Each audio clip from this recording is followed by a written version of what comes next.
Well, hi everybody, and welcome. Growing up in Sweden, I've celebrated Lucia for as long as I can remember, and everyone in Sweden does. On December 13th, Saint Lucia Day, there are Lucia processions pretty much everywhere. At home, in schools, in the classrooms, in school cafeterias. Sometimes students even go to their teachers' homes and sing. You sing at your grandparents' homes, in churches, hospitals, daycare centers, offices, town squares, shopping malls, everywhere. And of course, there's always Santa Lucia on national Swedish television. Some of you might have seen some today already. We dress in the traditional white Lucia gowns, and there's one Lucia that leads the procession, and she gets to wear the Lucia crown on her head with all the candles. The rest of the girls are handmaidens or tanor, wearing wreaths like the one I'm wearing right now. And the boys are star boys, stjärngossar, also wearing white gowns and pointy hats with stars on. And sometimes they hold a star, a golden star in their hand. There might be one or two dressed as gingerbread men, pepparkaksgubbar, and perhaps a tomtenisse, a gnome, at the back of the procession, carrying a little light. And we all carry candles and we sing the traditional Lucia songs. And the Lucia procession often brings traditional offerings like ginger snaps, pepparkakor, and the traditional Lucia buns, the Lucia saffron buns that we call lussekatter or lussebullar. To me, Lucia is probably the most magical and beautiful of all Swedish traditions. It's all about spreading light, song, and kindness. Santa Lucia is also celebrated in Finland, Denmark, Norway, and on the Faroe Islands, and of course, all over the world where Swedes have come to live. But who was Lucia, really? And why do we celebrate Santa Lucia on December 13th? Well, I will have to take you back in time to answer that.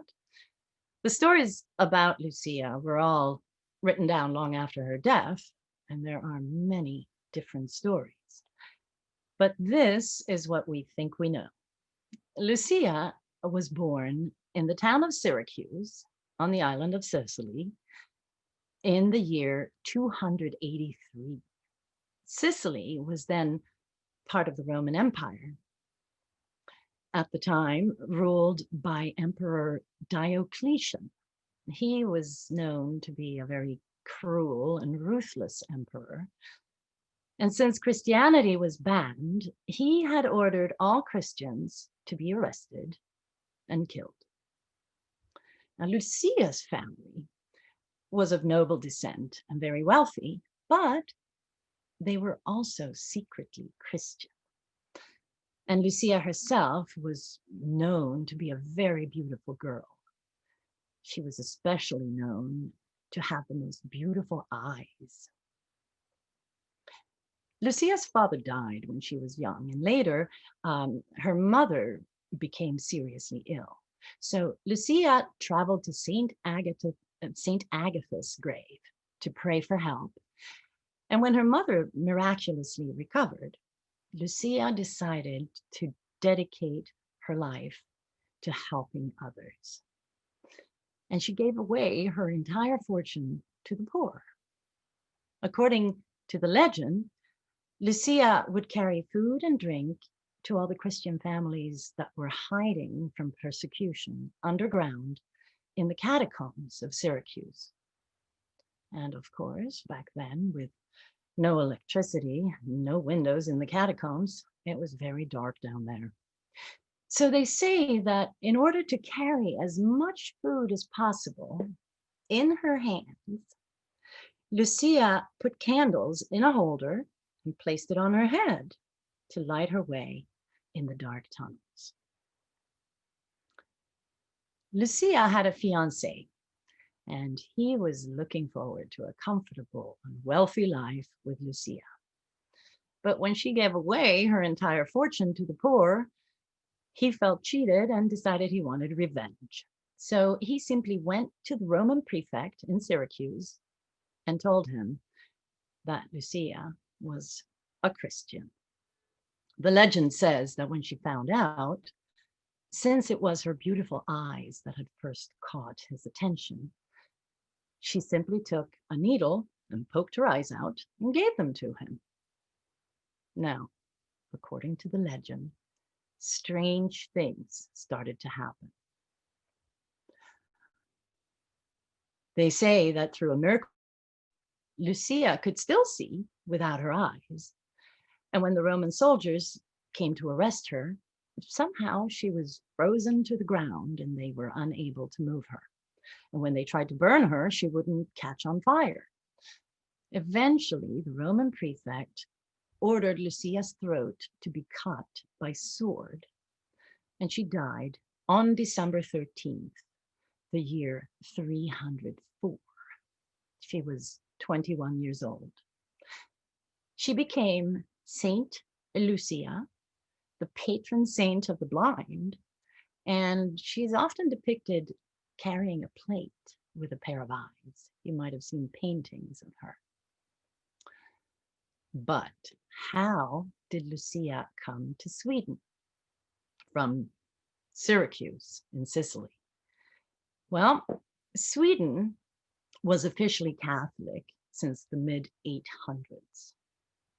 Most Swedes didn't want to let go of their old pagan rituals, which were still celebrated all over the country. And the winter solstice, the longest night of the year, fell on December 13th. People believed very strongly in supernatural forces, trolls, and witches. And of course, all these forces were especially active on the longest night of the year. That was also the night when Lucifer, the devil, was out and about. Lucifer was called Lucifer in Sweden, or sometimes Lussegubben.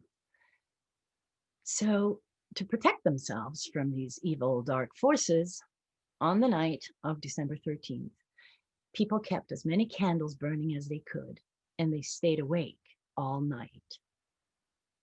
Now, in modern times, the winter solstice doesn't fall on December 13th anymore. We all know that. Back then, Sweden used the Julian calendar, but in 1753, we switched to the Gregorian calendar, which was more accurate, and hence the winter solstice now falls on December 22nd. But that didn't stop people from hanging on to December 13th and still holding that as the longest night. December 13 was also the day when the fast leading up to Christmas started.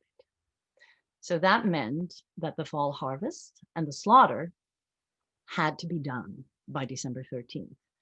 And of course, when all that was done, they celebrated with a huge breakfast called lussebete, or lussefood, before the long fast leading up to Christmas started. So we know that during medieval times in Sweden, on December 13th, people stayed up all night to fight off supernatural creatures. They kept their candles burning, and they feasted on lots of food and drink. And we know that December 13th was the day of the Catholic Saint Lucia. Now, December 13th was also the day when all the cathedral schools in large towns in Sweden closed for Christmas break. This was celebrated with boys' choirs singing, since back then there were no girls in the cathedral schools. And the schools would light as many candles as they could afford. And the candles in these processions shone like stars. So the boys were called star boys, stjärngossar. One of the boys would dress up and lead the procession, dressed up like an angel in a white dress with wings. And to give that boy a halo, they placed candles in a holder and put it on the top of his head. Then, when Christmas break started, all these boys went home to their villages. And back home in their villages, they would walk from house to house, singing the songs, begging for money. And that way, they could make a little bit of money to pay for their next school semester. And this way, all the songs became widely known all over Sweden. So all these old traditions were eventually merged. The angel with the crown of light, the singing boys, combined with the pagan feasting on December 13th, which was also Saint Lucia's day. All of that eventually became our Lucia celebration, our Lucia bringing light and food. And that's how we believe the Swedish Lucia tradition came about. The oldest written records of Lucia, at least of a Lucia celebration similar to our tradition today, is from 1764. There was a prominent guest visiting a wealthy family on the west coast of Sweden, and he woke up to a singing Lucia with a crown of candles who offered him breakfast in bed. He wrote in his travel log that it was so beautiful, he thought he had died and gone to heaven. And that was in 1764.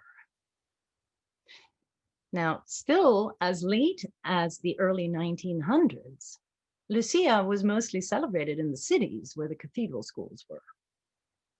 In the rest of the country, people still celebrated December 13th the old way, staying up all night and feasting on lussebete and drinks, the old pagan way.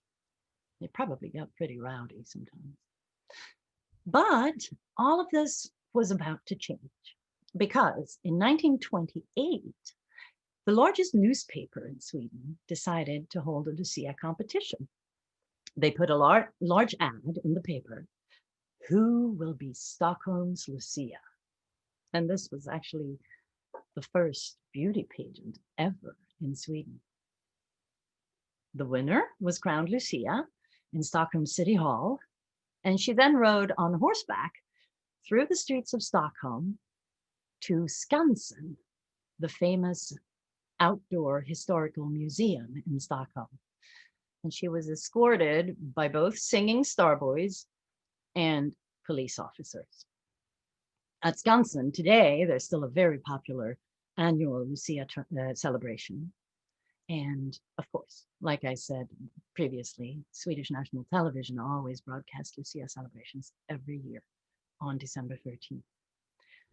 So we're now in the 1930s, and practically every Swede celebrated Lucia in some way, more than 1,500 years after Saint Lucia's death in Syracuse. And the Lucia celebration is one of the most popular traditions in Sweden. In a way, the history of Lucia reflects the history of Sweden. It's a combination of old pagan Christian traditions, medieval traditions, and modern times. And if you think about it, the parts of our Lucia tradition that are genuinely Swedish are the long, dark winter nights that we sing about, the belief in and fear of supernatural creatures, and then our urge to eat and drink and light candles to protect ourselves from those forces. And the rest of the tradition has come to us from the outside world. So I think our Lucia tradition is a shining example of the fact that traditions that we think are typical for a nation are very often a combination of domestic and international influences. A great, beautiful mix of near and far. So now you know a little bit about the history of Lucia. And with that, I'd like to wish you all glad Lucia, happy Lucia. And if you have any questions, please put them in the chat and I'll be happy to answer. Hello, Ingrid. Thank you so much. Yes, as she said, please ask your questions in the chat function and we will get them asked to Ingrid. But I was wondering, is there any, do you know what the plans have been in Sweden as today because of the situation we find ourselves in? Well, I think all gatherings are very limited, so it's not happening as much as usually. But there are celebrations and singers keep the social distance and we're still able to sing a little bit. So there has been lots on Swedish television already today. And there's a lot of performances that have been shown on social media. You can find it everywhere. I'm putting a link in the chat function right now of a very nice video that the Swedish government has put out. So if someone wants to see it, I'm putting the link there now. But we have a question from Marissa, who is 7 years old. And she is wondering why and how did she take out her eyes and where did she put them? Well, the legend says that she offered her eyes to her fiance, who reported her to the prefect, the Roman prefect. Back then, you were not allowed to practice any religion you wanted to, right? So the legend says that she took a needle and poked her eyes out. I don't recommend anyone trying that. And when you think about legends, we really don't know how much of that is actually true. Here's a question from Giovanni, and he's wondering if people do not eat wheat on this day. Oh, I've never heard that. In Sweden, we certainly do. The Lucia buns are made of wheat, and I've never heard anything about that when it comes to the Lucia tradition anywhere, really. And here's another question from Trish, and she's wondering if as Lucia is still celebrated in Sicily, where Lucia is originally from. And is there any connection between Sweden and Sicily? Well, the connection is that Sweden was Catholic back in the day. And Saint Lucia is a Catholic saint. And she is very much celebrated in Sicily today.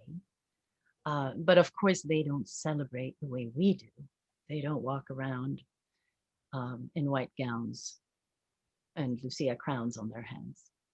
But there are processions honoring the Saint Lucia. Yeah. And Nils is wondering if you could give everyone a good understanding of the term pagan. Well, pagan or heathen sometimes, it's a term we use for beliefs that people had before Christianity was introduced. So in the Nordic countries,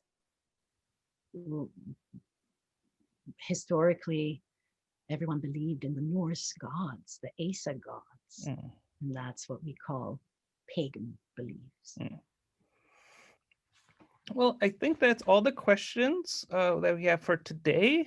Thank you everyone for joining us, and thank you, Ingrid, for taking time out and giving us this very enlightening background of the important Lucia Day.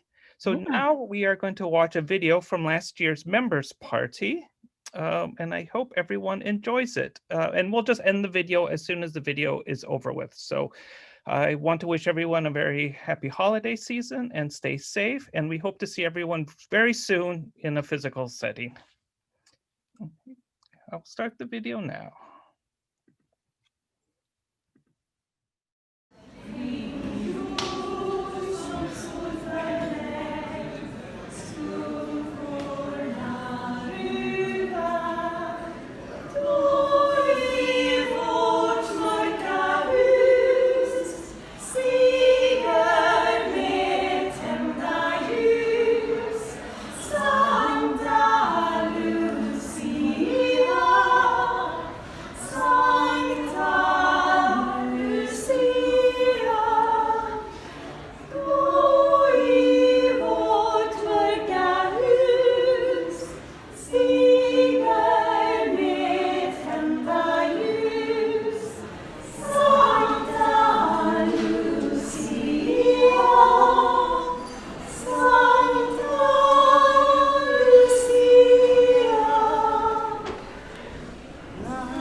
Han vaktade sina fålar fem, fålar fem. Stjärnorna det tindrar så klara, gossar låt oss lustiga vara. En gång blott om året som en fröjdefull jul vi får. Bäste fålen apelgrå, apelgrå. Den rider Staffan själv upp på. Stjärnorna de tindrar så klara, gossar låt oss lustiga vara. En gång blott om året så en fröjdefull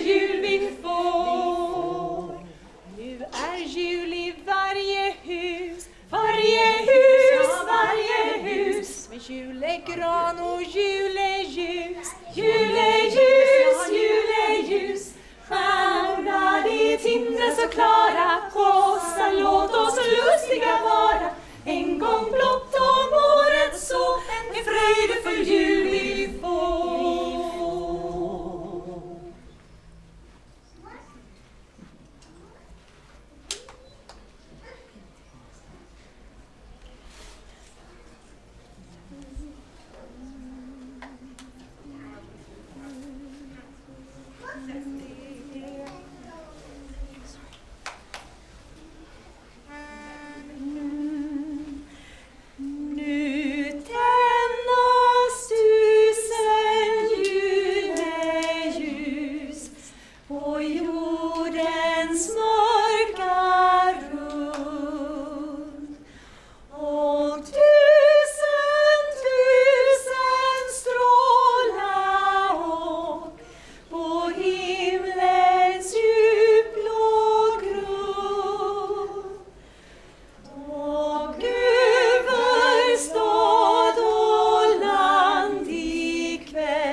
season to be jolly, fa-la-la-la-la, fa-la-la-la.